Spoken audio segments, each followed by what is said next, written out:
Hello viewers, welcome to Mayank Manila vlog. आज का हमारा टॉपिक है operating system and its function. So let's start that. तो हमारी जो फर्स्ट स्लाइड है वो है communication between Kartik and Danaira with the help of teacher. इस स्लाइड के अंदर आप देख रहे हैं कि आपको दो बेबीज नजर आ रहे हैं। टीचर के एक लेफ्ट हैंड साइड है Kartik and right hand side है दनायरा। कार्तिक दनायरा से बात करना चाहता है, लेकिन कार्तिक को हिंदी आती है और दनायरा को इंग्लिश आती है। कार्तिक ने दनायरा से पूछा, क्या तुम मेरे साथ खेलने चलोगी? अब दनायरा को तो समझ ही नहीं आया, क्योंकि उसको तो आती ही नहीं हिंदी और उसको तो इंग्लिश आती है। अब दनायरा जो है वो कार्तिक को कहती है, व्हाट आर यू डूइंग? अब कार्तिक को नहीं समझ आया, क्योंकि कार्तिक को हिंदी आती है। लेकिन टीचर एक ऐसी है जिसे हिंदी भी आती है और इंग्लिश भी आती है। तो टीचर क्या करेगी, कार्तिक की हिंदी को इंग्लिश में ट्रांसलेट करके दनायरा को बताएगी और दनायरा की इंग्लिश को हिंदी में ट्रांसलेट करके कार्तिक को बताएगी। तो वो कार्तिक और दनायरा के बीच में एक इंटरफेस की तरह काम करेगी, एक ट्रांसलेटर की तरह काम करेगी, जो दोनों की कम्युनिकेशन में हेल्प करेगी।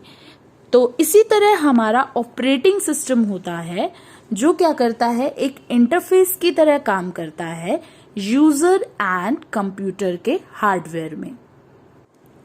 सो ऑपरेटिंग सिस्टम जो है वो एक इंटरफेस की तरह है कंप्यूटर एंड हार्डवेयर के बीच में। जैसे कि आप इस स्लाइड के अंदर देख ही रहे हैं, एक साइड है यूजर और एक साइड है हमारा कंप्यूटर। कंप्यूटर कह सकते हैं या फिर हम हार्डवेयर कह सकते हैं, कंप्यूटर का हार्डवेयर। अब कंप्यूटर के हार्डवेयर में आपको पता है क्या क्या चीज़ें आती हैं। सीपीयू आता है, इनपुट आउटपुट डिवाइसेस आते हैं, रैम आती है, ये और या फिर सेकेंडरी स्टोरेज आती है, हार्ड डिस्क वगैरह। तो ये सब क्या होते हैं, हमारे कंप्यूटर के हार्डवेयर कहलाते हैं, जिन्हें हम टच कर सकते हैं। तो यूजर को जब भी किसी भी हार्डवेयर की रिक्वायरमेंट होती है, तो आप क्या सोचते हैं, क्या वो डायरेक्टली कम्युनिकेट करता है हार्डवेयर एक्सेस करने के लिए? नहीं, उसको कम्युनिकेट करने के लिए या एक्सेस करने के लिए किसी भी हार्डवेयर डिवाइस को ऑपरेटिंग सिस्टम की नीड होती है। क्यों? क्योंकि यूजर को हाई लेवल लैंग्वेज आती है, जो नॉर्मल लैंग्वेज हम यूज करते हैं इंग्लिश में या हिंदी में, वो कहलाती है high level language.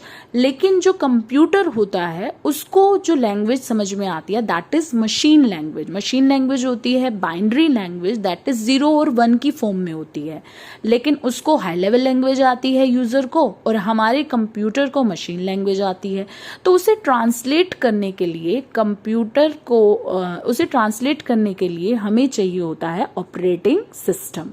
Operating system क्या होता है, फिर इस तरह से एक इंटरफेस की तरह काम कर रहा है, जो यूजर को बहुत ही कन्वीनियंटली कम्युनिकेट करने के लिए हेल्प करता है। यूजर की जो हाई लेवल लैंग्वेज होती है उसे मशीन लैंग्वेज में कन्वर्ट करके वो कंप्यूटर को देता है, और कंप्यूटर की मशीन लैंग्वेज को कन्वर्ट करके हाई लेवल लैंग्वेज में जो रिजल्ट होता है वो यूजर को देता है।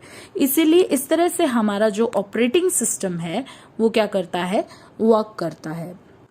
अब आती है कि ऑपरेटिंग सिस्टम की हमें ज़रूरत क्यों पड़ी। ये तो हमने जान लिया कि वो इंटरफेस की तरह काम करता है, एज अ ट्रांसलेटर की तरह काम करता है, लेकिन ऑपरेटिंग सिस्टम की नीड क्यों पड़ी? क्योंकि जब ऑपरेटिंग सिस्टम नहीं था तो यूजर को कोई भी कंप्यूटर हार्डवेयर डिवाइस एक्सेस करना होता था, उसके लिए उसे एक बहुत ही लेंथी प्रोग्राम लिखना पड़ता था।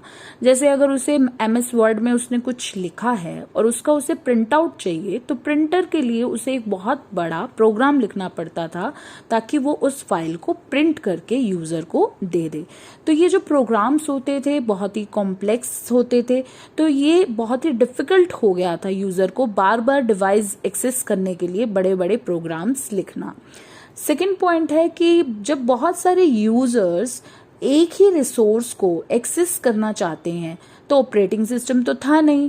तो पहला यूजर जब उसने वो पर्टिकुलर रिसोर्स एक्सेस किया हुआ है और at the same time second user उसे एक्सेस करना चाहता है, तो फर्स्ट यूजर ने तो वो रिसोर्स जो है वो छोड़ा नहीं, तो वो कब छोड़ेगा और कैसे छोड़ेगा, तो इसके लिए नीड हुई हमें एक रिसोर्स मैनेजर की, जो एक प्रोसेस के कंप्लीट होने पर या बीच में ही मतलब अगर शेड्यूलिंग करें तो उससे रिसोर्स लेकर सेकेंड प्रोसेस को दे दे। तो वो रिसोर्स मैनेजर हमारा कहलाया ऑपरेटिंग सिस्टम। थर्ड पॉइंट है कि बहुत ही कम यूजर्स ऐसे होते हैं जिन्हें कंप्यूटर के बारे में पता होता है, तो वो इतने बड़े बड़े ना तो प्रोग्राम्स लिख सकते हैं और ना ही समझ सकते हैं कि बैकग्राउंड में क्या डिटेल्स है, कि किस तरह से यूजर को हार्डवेयर डिवाइस का एक्सेस मिलता है। तो इसलिए हमें जरूरत पड़ी ऑपरेटिंग सिस्टम की। नेक्स्ट है हमारे examples of operating system. Mainly जो ऑपरेटिंग सिस्टम बहुत ही पॉपुलर है वो है माइक्रोसॉफ्ट विंडोज़। विंडोज़ पॉपुलर इसलिए क्योंकि ये अपनी कन्वीनियंस के लिए जाना जाता है, क्योंकि हम इसमें GUI यूज़ करते हैं, ग्राफिकल यूज़र इंटरफेस, जिसमें हम सिंपली किसी भी आइकन पे क्लिक करके अपनी कमांड को एग्जीक्यूट कर सकते हैं। मतलब कुछ भी खोलना है तो इसमें आइकन्स होते हैं, उस पर क्लिक करो और अपना काम कर लो। और दूसरे जो ऑपरेटिंग सिस्टम है like Apple Mac operating system है, एप्पल का जो ऑपरेटिंग सिस्टम है उसको मैक ऑपरेटिंग सिस्टम कहते हैं, और लाइनक्स है, एंड्रॉयड है, एप्पल iOS है। ये कुछ एग्जांपल्स हैं ऑपरेटिंग सिस्टम के। लेकिन जैसे जैसे टाइम इंक्रीज होता गया, पहले विंडोज़ की बहुत ज़्यादा पॉपुलैरिटी थी, मार्केट का एरिया इसने लगभग 95% एरिया जो था माइक्रोसॉफ्ट ने एक्वायर किया हुआ था, क्योंकि जो माइक्रोसॉफ्ट के द्वारा जो ये विंडोज़ बनाई गई है वो ये बहुत ही कन्वीनियंट होती हैं यूज़ करने के लिए। लेकिन अगर हम थ्रूपुट की बात करें, थ्रूपुट होती है कि कितने टास्क परफॉर्म किए जाते हैं पर यूनिट ऑफ टाइम के अंदर, तो Linux is better than Windows. क्योंकि अब क्या था कि टाइम इंक्रीज हो रहा है, प्रॉब्लम्स की कॉम्प्लेक्सिटी बढ़ रही है, तो इसके लिए कॉम्प्लेक्स प्रॉब्लम्स को सॉल्व करने के लिए मतलब हमें चाहिए था कि इजी हो और कम टाइम में हमारी ज़्यादा प्रॉब्लम्स जो हैं वो सॉल्व हो जाएं। तो उसे ही हम कहते हैं थ्रूपुट, जो किसकी ज़्यादा थी, लाइनक्स की ज़्यादा थी। लेकिन फिर भी मोस्टली कन्वीनियंस के कारण जो मोस्टली ऑपरेटिंग सिस्टम हम यूज़ कर रहे हैं वो विंडोज़ का ही है। चलिए स्टार्ट करते हैं फंक्शनैलिटी ऑफ ऑपरेटिंग सिस्टम। सबसे पहला है रिसोर्स मैनेजर। जब तक हमारे पास क्या होता है, सिंगल यूज़र होता है तो हमें ऑपरेटिंग सिस्टम की नीड नहीं होती। लेकिन जब हमारे पास मल्टी यूज़र्स होते हैं और वो पैरेलली एक्सेस करना चाहते हैं, मतलब एक रिसोर्स को एट द सेम टाइम दो यूज़र्स रिक्वेस्ट कर रहे हैं एक्सेस करने के लिए, तो किस यूज़र को वो रिसोर्स दिया जाएगा और कितने अमाउंट ऑफ टाइम के लिए दिया जाएगा और कब उससे वो रिसोर्स वापस लिया जाएगा, ये सब काम करता है हमारा ऑपरेटिंग सिस्टम। सेकंड है मेमोरी मैनेजर। मेमोरी मैनेजर की तरह भी काम करता है। Memory means main memory means RAM. लेकिन रैम का एक कंस्ट्रेंट होता है कि जितने उसकी साइज जो होती है वो लिमिटेड होती है, और हमें ये पता है कि जितनी भी एक्टिविटीज़ हम परफॉर्म करते हैं सबसे पहले वो मतलब जो भी हम काम करते हैं वो कहाँ जाता है, रैम में जाता है। तो रैम की कितनी मतलब जो मेमोरी है, कितनी मेन मेमोरी CPU को एलोकेट करनी है, और फिर कितनी मेन मेमोरी जब प्रोसेस एग्जीक्यूट हो जाए तो वो CPU से वापस मतलब हमें लेनी है, ये जो प्रोसेस है इसे स्वैपिंग कहते हैं। ये सब चीज़ें कौन डिसाइड करता है, हमारा ऑपरेटिंग सिस्टम। तो इन मल्टी प्रोग्रामिंग में भी यही होता है, OS डिसाइड करता है which process will get memory when and how much. तो मेमोरी को एलोकेट करना, डी एलोकेट करना जब प्रोसेस हो जाए, तो ये सब काम कौन कर रहा है, हमारा ऑपरेटिंग सिस्टम ये सब काम कर रहा है। नेक्स्ट हमारे पास है प्रोसेस मैनेजमेंट। प्रोसेस मैनेजमेंट में क्या होता है कि जैसे मान लो मैंने विंडो मीडिया प्लेयर भी चला रखा है, मैं कोई गेम भी खेल रही हूँ और मैंने वर्ड भी चला रखा है, तो बहुत सारे प्रोसेसेस मैं एक साथ कर रही हूँ।